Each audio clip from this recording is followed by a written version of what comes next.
Halo, selamat malam Mas Bro, Mbak Bro semua. Yang nggak bro nggak halo ya. Oke, gua kenalan dulu, sebut aja gua Emin ya, M2 Admin. Ya, di sini gua bakal menemani waktu kalian, ya waktu senggang kalian untuk menyimak konten yang udah coba gua buat. Untuk kalian nih gitu kan, terutama para sufi atau penyuka film gitu kan. Oke, langsung aja welcome to my YouTube channel. Moga kalian suka ya. Oke, di sini gua bakal memberikan review pribadi gua terhadap ini film ya. Jadi, singkatnya ini film adalah film tentang peperangan, Bro. Judulnya 1917. Mungkin nih dari kalian yang lagi searching-searching buat cari referensi untuk watchlist movie di skala weekend atau di kala WFH kalian yang lagi senggang, ya bisalah ini buat jadi pertimbangan untuk movie time kalian. Gua bakal coba cerita singkat tentang film ini. Jadi perlu gue sampaikan ini memang pendekatan dari kisah nyata ya, tapi bukan pure true story. Jadi film ini tuh dibuat dari beberapa kesaksian para narasumber atau veteran lah yang dulu sempat hidup di zaman itu. Disutradarai oleh seorang jenius bernama Sam Mendes. Kurang lebih ini difokuskan dua tokoh ya. Yang pertama itu ada William Schofield yang diperankan oleh George McKay dan Tom Blake atau si Catman. Itu sebenarnya nggak ada yang spesial ya sama lah kayak film-film perang pada umumnya ya, kalau nggak tembakan ya ledakan gitu-gitu aja gitu. Cuma ada beberapa hal yang bikin gua kagum terhadap film ini. Yang pertama ini adalah point of view dari si kameramennya, men. Jadi ini orang nggak pindah-pindah gitu, di situ aja dari awal sampai akhir tuh. Dua tokoh itu lagi aja, gue juga bingung gitu apa ini maksudnya. Akhirnya gue coba lihat kan tekniknya itu apa gitu. Ya gue nggak ragu sih sama si Bang Mendes ini, emang asli editingnya itu totalitas banget dah. Pokoknya setiap pengambilan scan-nya itu halus, men. Bingung gue juga. Biasanya tuh kalau gue nonton film perang tuh kan kameranya tuh lompat sana lompat sini gitu kan, sama aktor lain ya bener aja lah gitu. Setelah gue coba telusuri gitu, ada beberapa penghargaan yang gue nggak bisa sebutkan satu-satu ya, tinggal lo searching aja di Google tuh. Salah satu yang bikin gue kagum itu adalah ini ada penghargaan Oscar tahun 2020 kategori Best Director, bukan? Nah jadi gini, ada namanya teknik pengambilan sinematik yang bernama one long shot. Jadi si kameramennya itu dia nggak pindah-pindah tuh, fokus tuh ngikutin dua tokoh utama yang tadi gue bilang. Dia nggak pergi-pergi, ngikutin aja dari awal tuh sampai akhir itu ya. Itu yang dinamakan one long shot. Ya walaupun pada kenyataannya ini nggak mungkin satu take terus jadi gitu, tetap ada retake berapa kali untuk pengambilan skinnya itu sampai bener-bener hasilnya itu maksimal.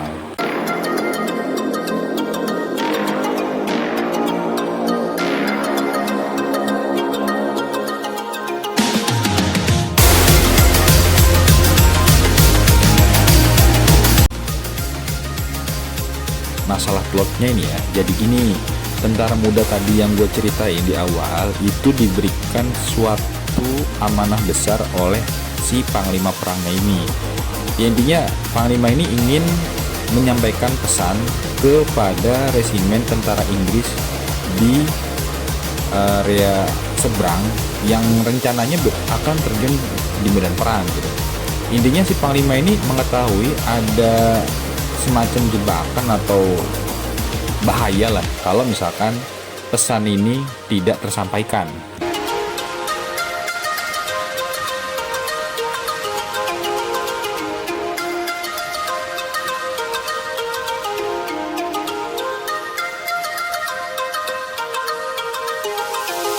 Ya lu bayangin aja, men, itu kalau misalkan pesan nggak nyampe ke panglima perang yang di seberang, itu bakalan ada korban kurang lebih 1600 nyawa tuh orang melayang gitu.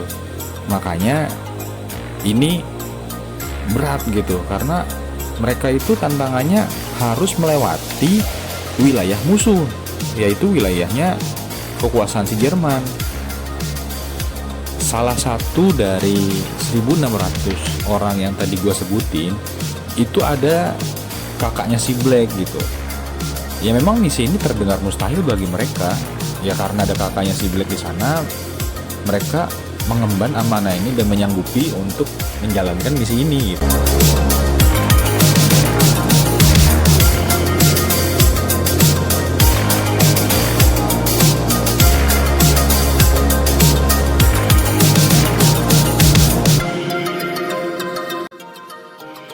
Ya, ini nggak cuman perang doang. Di sini kita bisa ngeliat gimana keakraban dari dua tokoh utama di film ini gitu. Ya lu bayangin aja, itu mereka pangkat kopral udah harus menerjang segala rintangan, apalagi nerobos wilayah kekuasaan musuh gitu kan. Secara logik juga, gue juga agak mikir ini misi mustahil banget sih.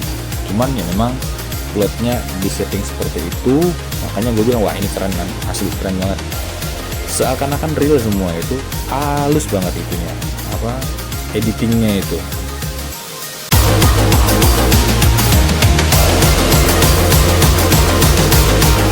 Ya lu lihat aja itu mereka berdua aja dari awal itu kan, sampai akhirnya mereka ketemu suatu tempat gitu.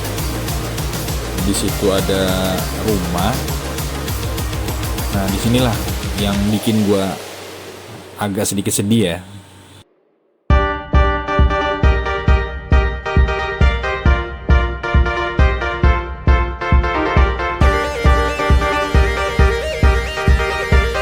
Awalnya gue juga heran, itu kok di tempat segitu hektiknya kok ada sapi hidup gitu. Cuman ya ntar lu lihat sendiri aja lah men lah. Oke. Disinilah konflik pertama ini berlangsung. Jadi singkat cerita, ada pesawat musuh yang terdampar atau mayday gue bilang ya, ke si rumah yang ada sapinya itu.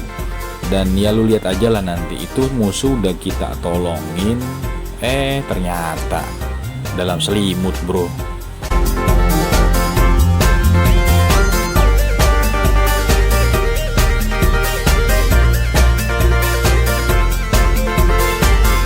Intinya, gue nggak akan nyebutin satu persatu nama toko di sini, jadi ntar lu lihat aja lah ya, oke?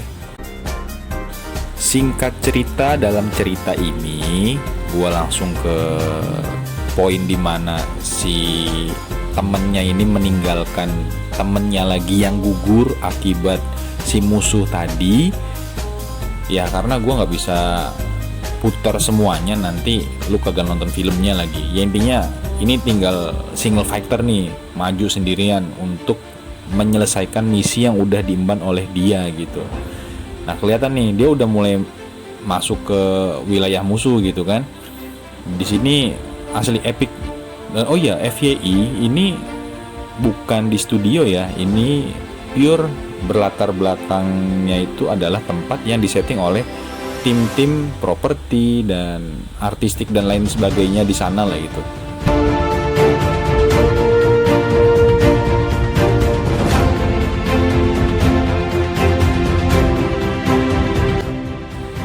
Nah ini dia udah mulai masuk ke core wilayahnya si Jerman ya. Jadi bener-bener ini adalah nggak ada sama sekali tentara Inggris di sini ya, cuman dia doang gitu yang mencoba menerobos masuk melintasi area musuh. Gila men asli. Nah ini nih mulai nih konflik selanjutnya ini, kejar-kejar lah dia nih si prajurit yang tadi gua bilang itu. Jadi dia dikejar-kejar sampai akhirnya dia ngumpet di salah satu rumah warga setempat. Makanya gue bilang ada sapi itu gunanya buat apa ya, buat di sini nih. Ntar dulu simak aja dah.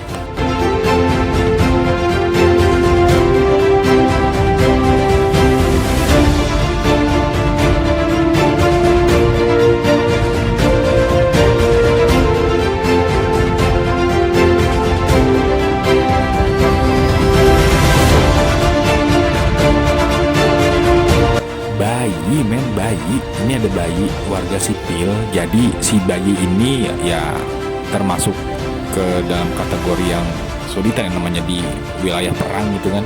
Nah dia tuh butuh minum susu tuh, dibawahlah itu sama si prajurit tadi yang nggak sengaja bawa susu, yang ambil susu itu ya buat dia gitu. Nggak mungkin juga prajurit itu ngasih yang lain, ntar dimarahin sama Pak Presiden lagi.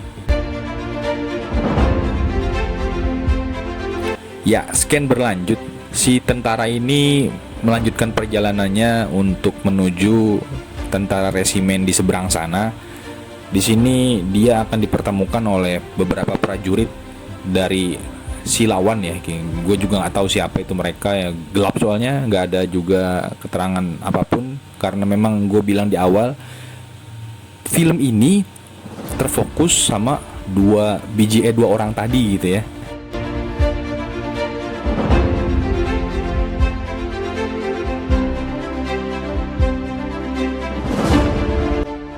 Ya singkat cerita, jadi gini, si orang tadi itu yang mengandalkan mannersnya dia atau keberuntungannya dia untuk terus jalan, terus berlanjut, terus menuju tempat yang dituju, sampai akhirnya dia hanyut ke dalam sungai yang gue juga nggak tahu itu sungai di mana. Intinya perbatasan lah itu antara Inggris dengan Jerman mungkin ya. Dan tibalah dia di salah satu bibir sungai yang mungkin itu adalah akibat dari medan perang, karena gue lihat di situ banyak mayat ya, mayat-mayat berhapungan gitu kan. Intinya di situ udah beda tempat. Gue rasa dia udah nyampe nih di seberang atau di tempat lah yang akan dia tuju gitu. Di sini kelihatan ya mungkin udah masuk ke scan akhir, bahwa dia tuh udah kelihatan udah capek banget dia tuh di situ. Jalan sendirian men. Aduh, kasihan juga dia tuh ya.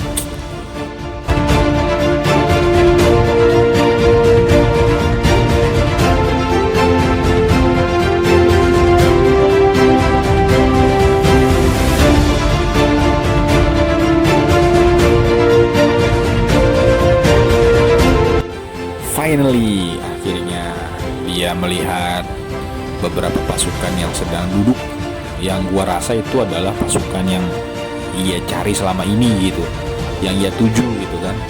Cuman karena udah capek fisik, mental segala macamnya itu ya, dia kelihatannya udah nyampe batasnya ya, udah keliengan, udah gak tentu arah lah gitu. Akhirnya dia mungkin milih untuk istirahat dulu sejenak gitu sebelum dia berlari, berusaha untuk mencari si panglima perang yang memimpin 1.600 pasukan ini gitu kan. Ya bisa lo lihat di sini itu langsung dikerubungin sama pasukan-pasukan yang ada di situ, yang mereka telat nyadarnya sih gue lihat. Intinya dia ngasih tahu, gue pengen ketemu sama Pak Bos lu mana nih. Cari-cari lah dia itu kan, lari-lari lah dia itu. Dan buset dah, asli bingung gua ceritanya di sini. Banyak banget itu orang, udah kayak film India gitu kan, banyak banget itu orang tuh. Coba lu lihat tuh, bobo senjata gitu kan. Untung aja kagak nari-nari tuh orang, banyak banget ya. Gila. Ya intinya dia carilah tuh panglima perang yang dia mau tuju. Dia nggak bisa percaya sama orang yang belum dia tahu kan, dia nggak mungkin kenalin satu-satu kan. Intinya ini orang nih kalau sampai telat sedikit aja ini udah tewas lah ini. Asik tewas ini. Akhirnya dia pikir kan, ini ngelewatin parit perang ini gimana. Dia ngambil inisiatif gitu. Udahlah, bodo amat lah.